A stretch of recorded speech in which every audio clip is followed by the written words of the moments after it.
Gente, está na hora de perguntarmos: será que a República Islâmica realmente pode cair? E a resposta é sim, mas não se os Estados Unidos continuarem cometendo o mesmo erro que vem cometendo há 23 anos, recuando justamente quando finalmente tem poder de pressão sobre o Irã. Nesta semana, os Estados Unidos lançaram o Projeto Liberdade, que foi genial. Pela primeira vez, navios de guerra americanos escoltaram navios pelo Estreito de Hormuz, permitindo a passagem de petróleo apesar do bloqueio do Irã desde o início da guerra. Funcionou.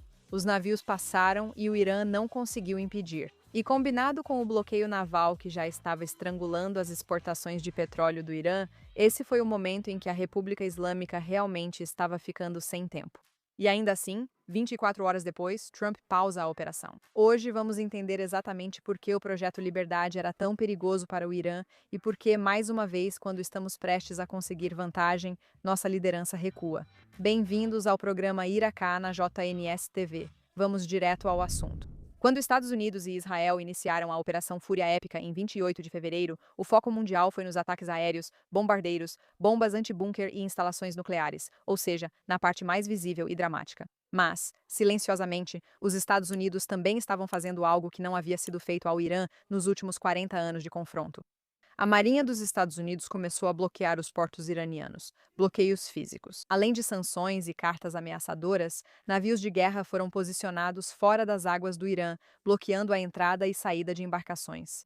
Para entender por que isso é diferente de tudo o que veio antes, você precisa entender como a República Islâmica sobrevive. Veja, o regime funciona à base de petróleo. E isso não é uma metáfora. Literalmente, a receita do petróleo financia o império empresarial da Guarda Revolucionária, que controla metade da economia do Irã. Ela financia as forças de segurança, financia a milícia Basiji, que reprime protestos nas ruas, financia os salários dos homens armados que mantêm o clero no poder.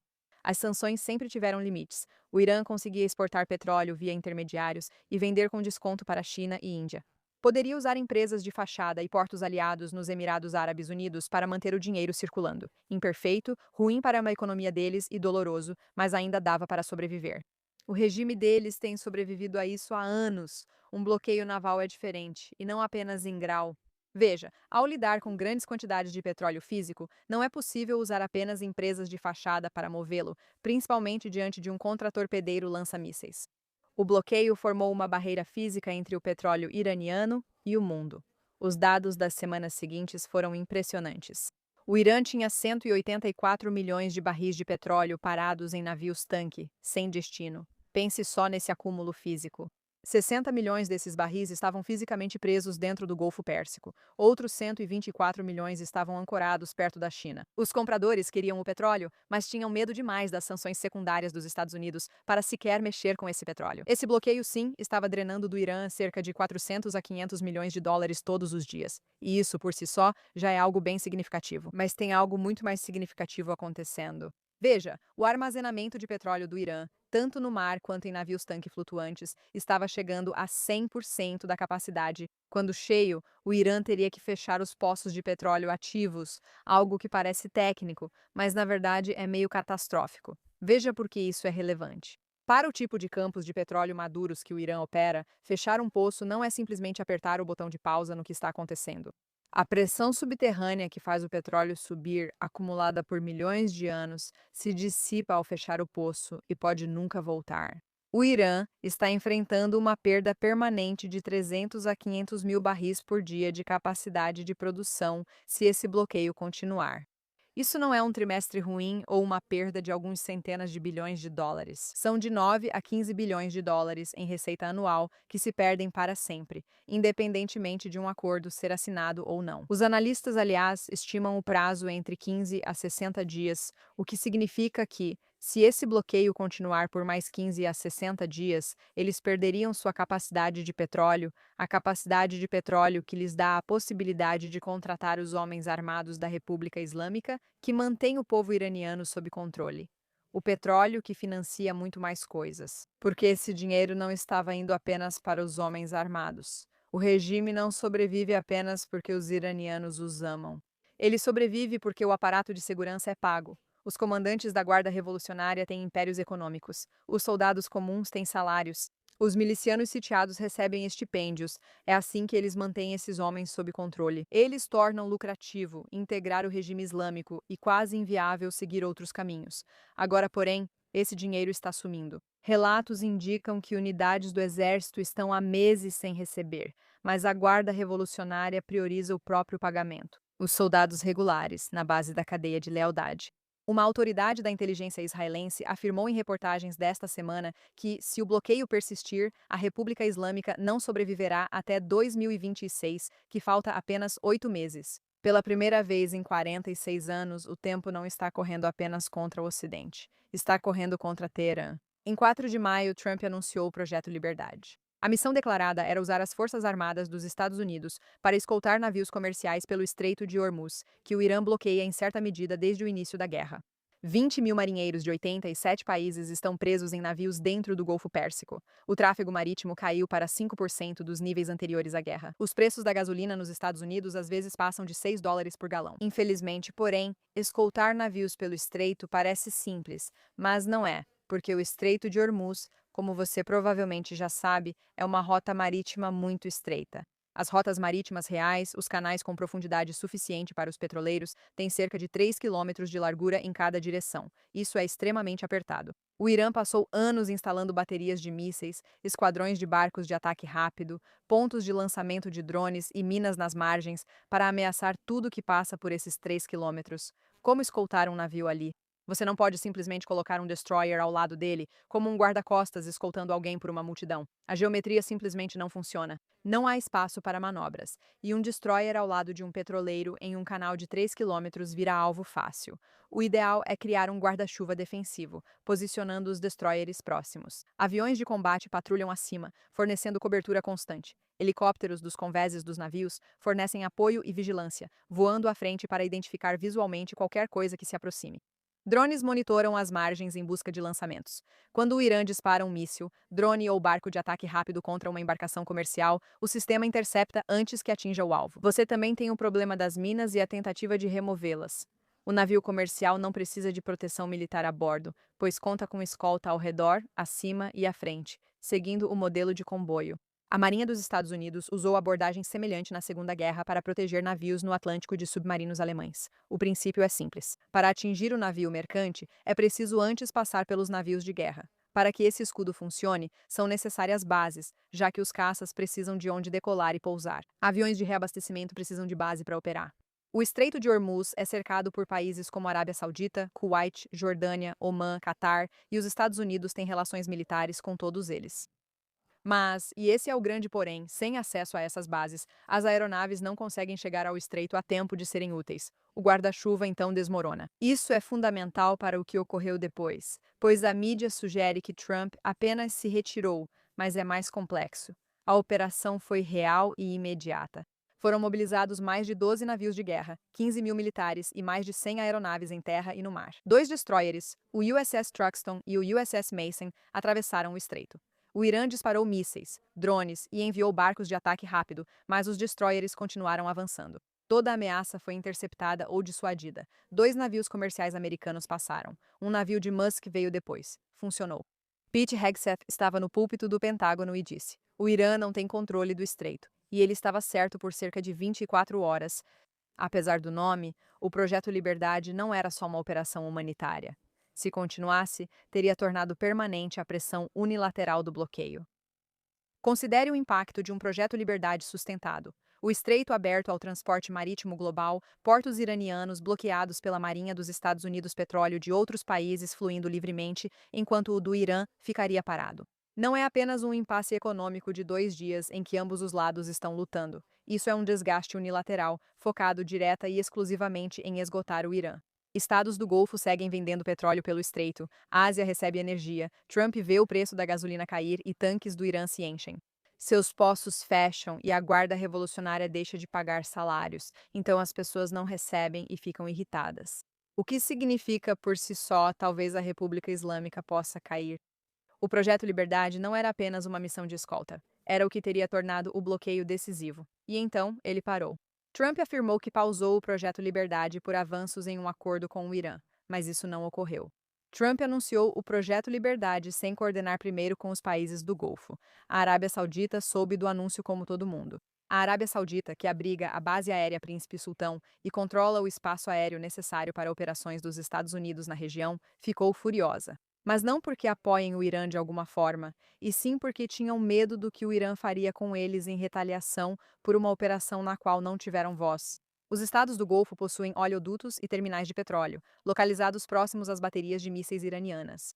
Eles sofrem as consequências de decisões americanas sem serem consultados, com sérias ramificações para seus países. A Arábia Saudita e o Kuwait suspenderam o acesso dos Estados Unidos às suas bases aéreas e ao espaço aéreo em resposta.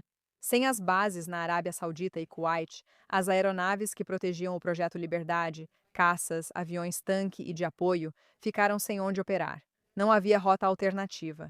Trump ligou para Mohammed bin Salman, mas isso não resolveu. Os ataques do Irã aos Emirados Árabes Unidos ao mesmo tempo, obviamente, não foram coincidência. Os Emirados Árabes Unidos são poderosos, mas pequenos e não podem iniciar uma guerra total com o Irã. Qual a relação dos Emirados Árabes Unidos com a Arábia Saudita? Bem, lembre-se, o Irã tem usado os estados do Golfo como um ponto de pressão sobre os Estados Unidos. Eles sabem que esses países não podem se dar ao luxo de fazer parte de uma guerra, porque isso impacta sua economia e o turismo. Mas eles não iam arrumar briga com os sauditas agora, que são enormes. Então, escolheram os Emirados Árabes Unidos como um sinal de alerta para os outros estados do Golfo. E eles passaram a mensagem em alto e bom som. A operação, descrita como vital para 20 mil marinheiros e que Hegseth havia defendido na coletiva da manhã, era fisicamente impossível de prosseguir. Então Trump reformulou isso como um gesto diplomático. Grande progresso. O acordo está próximo. Estamos pausando para dar uma chance à paz. No entanto, o presidente do parlamento do Irã postou sua resposta em inglês nas redes sociais. Operação Confia em mim, irmão, fracassou. O Ministério das Relações Exteriores do Irã chamou a reportagem do Axios de que o acordo estava próximo de Operação Faxios. O regime sabia o que havia ocorrido. A operação não tinha sido pausada por causa da diplomacia. Ela foi pausada porque a coalizão que eles precisavam para apoiá-la meio que desmoronou em 24 horas. Agora, e isso é importante. Quero ser justa, pois não se trata de Trump ser ingênuo ou crédulo. Ele não acreditou nas mentiras do Irã. A situação é mais complexa. Trump está sendo pressionado por 3 coisas que não têm nada a ver com o que o Irã está oferecendo na mesa de negociações. E o Irã não precisa fabricar essas pressões porque elas existem. O Irã só precisa prolongar as negociações até que a pressão faça o trabalho. Quais são essas pressões? Bem, a primeira é o preço dos combustíveis. Trump concorreu em 2024 prometendo gasolina a menos de $2 por galão em até um ano. A gasolina custa, em média, mais de $4. Em Michigan, subiu 72 centavos em uma semana. Em Ohio, mais de 60 centavos. Ambos são estados decisivos com disputas para o Senado em novembro. Pesquisas indicam que mais de 8 em 10 americanos sentem que o preço da gasolina pressiona o orçamento, e a maioria culpa Trump pessoalmente. Os democratas estão liderando as pesquisas para o Congresso com uma vantagem de 10 pontos. A última vez que os democratas tiveram uma vantagem tão grande antes das eleições de meio de mandato foi em 2006. Os preços da gasolina são o indicador econômico mais visível na política americana. Todo eleitor os vê todos os dias, 2 vezes por dia, em placas na altura dos olhos. E o fechamento desse estreito é a causa direta. Um acordo que reabra o estreito faz os preços do petróleo despencarem. Os mercados subiram 600 pontos no dia em que Donald Trump disse que houve grande progresso. Tudo bem? Então isso é um pequeno problema para ele. Segunda pressão, as eleições de meio de mandato. Os republicanos controlam a Câmara e o Senado, o que significa que eles podem aprovar decisões. Eleições de meio de mandato costumam ser um referendo sobre o partido no poder. Uma guerra impopular e o aumento dos preços da gasolina a 6 meses de novembro são o maior pesadelo para qualquer republicano que disputa uma cadeira acirrada. Os republicanos do Congresso teriam tratado isso diretamente com Trump. O cálculo político é simples. Um acordo que acabe com a guerra e baixe o preço da gasolina antes da eleição é muito valioso para o partido, talvez até para manter a Câmara. Por isso, a pressão aumenta. Isso nos leva à terceira pressão, seu legado. Toda a identidade política de Trump gira em torno de ser o negociador que alcança o que ninguém mais conseguiu. O acordo que encerra a guerra com o Irã, reabre o estreito, reduz os preços da gasolina e neutraliza a ameaça nuclear seria, segundo ele, a maior conquista diplomática de qualquer presidente da história. Isso é um grande atrativo, não é cinismo admitir. Isso afeta como ele interpreta os sinais. Quando mediadores falam em progresso, Trump realmente quer acreditar e tem interesse em que tudo isso seja verdade. E além de tudo isso, é muito possível que algumas das informações que ele está recebendo de seus conselheiros tenham sido um pouco enganosas. Witkoff.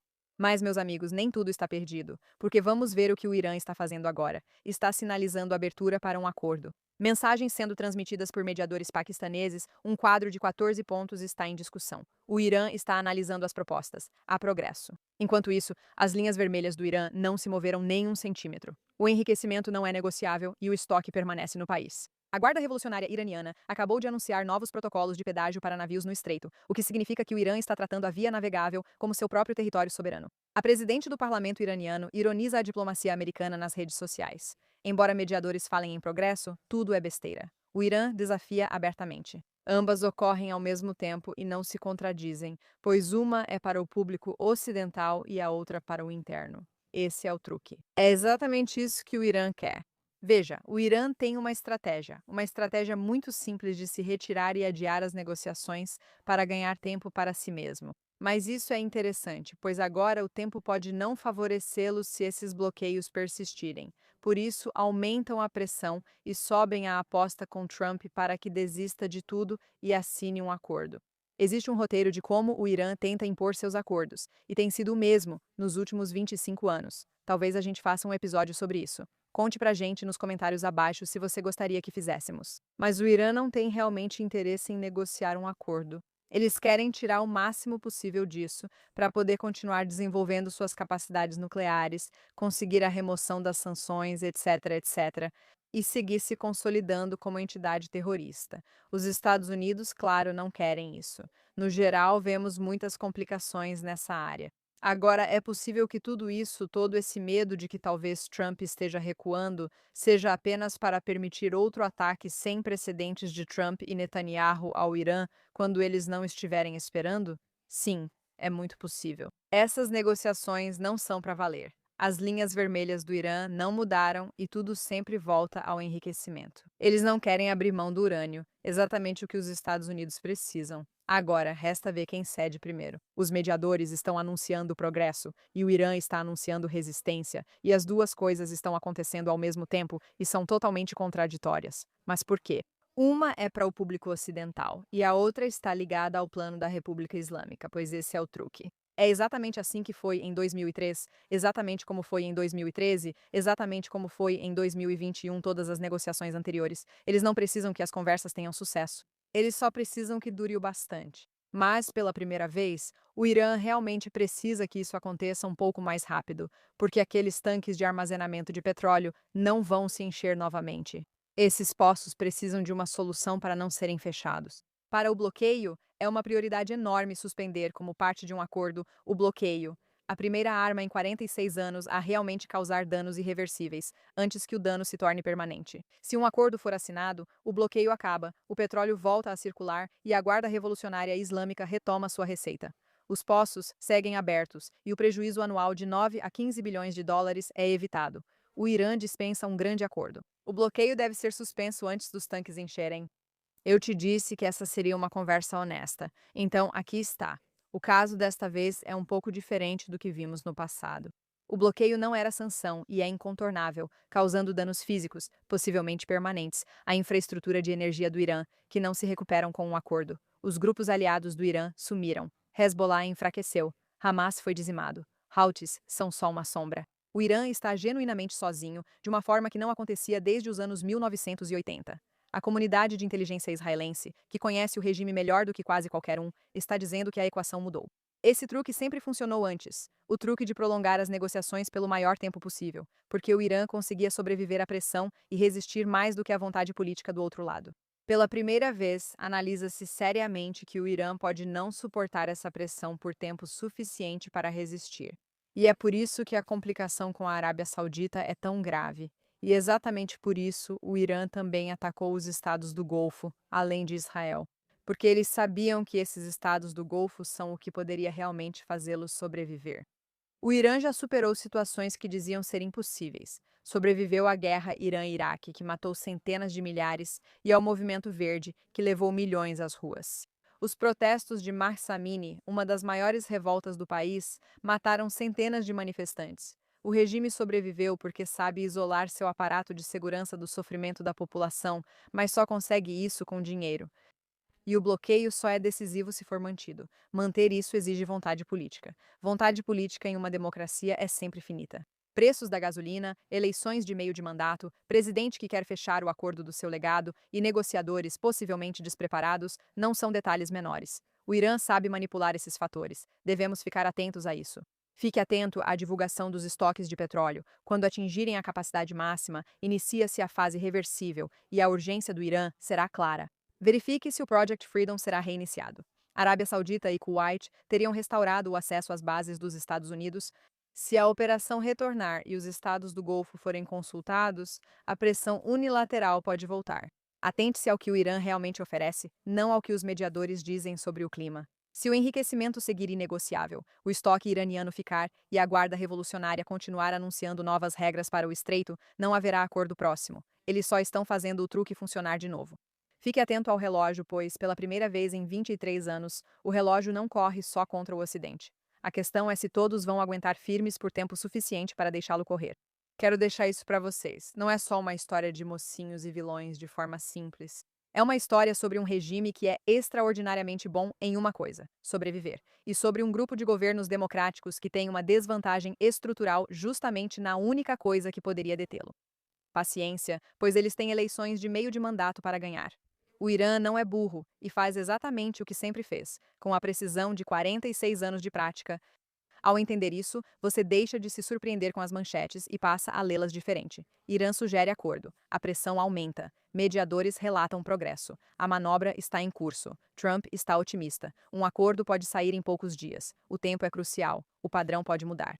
A história mostra que regimes assim caem não porque gente de fora queira isso, mas porque as contradições internas se tornam irreconciliáveis. Os homens armados perdem a fé. O dinheiro termina. O medo que mantém tudo unido enfraquece. Se isso ocorrerá em 2026, depende apenas de uma coisa: se o bloqueio vai durar o bastante para fazer essa conta não fechar.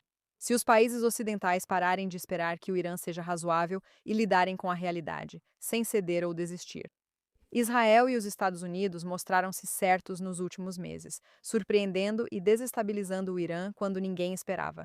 Mas o calcanhar de Aquiles continua aparecendo. Os Estados Unidos têm outras necessidades que pesam mais do que essa. Então, isso não é mais uma questão militar, é uma questão política. A política, confusa e pressionada com eleições intermediárias próximas, é onde o Irã sempre venceu. Ainda assim, Trump sempre tem algo na manga.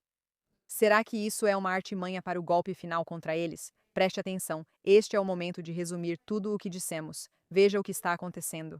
O projeto Liberdade, que abriu o estreito ao mesmo tempo em que bloqueou o petróleo, se permitido continuar, na verdade impediria o Irã de conseguir sobreviver, porque eles não só perderiam seu petróleo a longo prazo, que financia o terrorismo em todo lugar, mas também perderiam a capacidade de pagar as pessoas dentro do próprio país, que são quem os protegem.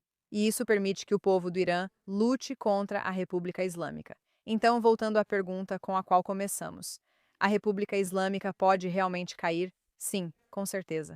Porque se o bloqueio continuar e eles perderem o petróleo, então eles podem acabar em uma situação em que não conseguem pagar as pessoas que mantêm o povo iraniano oprimido. Mas eles previram isso e sabiam que isso poderia acontecer. Então eles usaram sua pequena vantagem, entendendo que os países do Golfo podem pressionar Trump, algo que já vimos várias vezes. Eles continuaram atacando-os, tornando isso muito problemático. Se o projeto Liberdade e o bloqueio continuarem, o petróleo para e o fluxo de petróleo não vem do Irã, o que significa que a economia se estabiliza e talvez pela primeira vez, possamos realmente superá-los no próprio jogo deles. Porque o jogo deles é simples: continuar negociando, continuar adiando as coisas para que possam ganhar tempo e reconstruir suas capacidades nucleares. Tudo se resume a isso. E agora só nos resta esperar e ver o que vai acontecer. Eu sou Iraká e vejo vocês na próxima vez.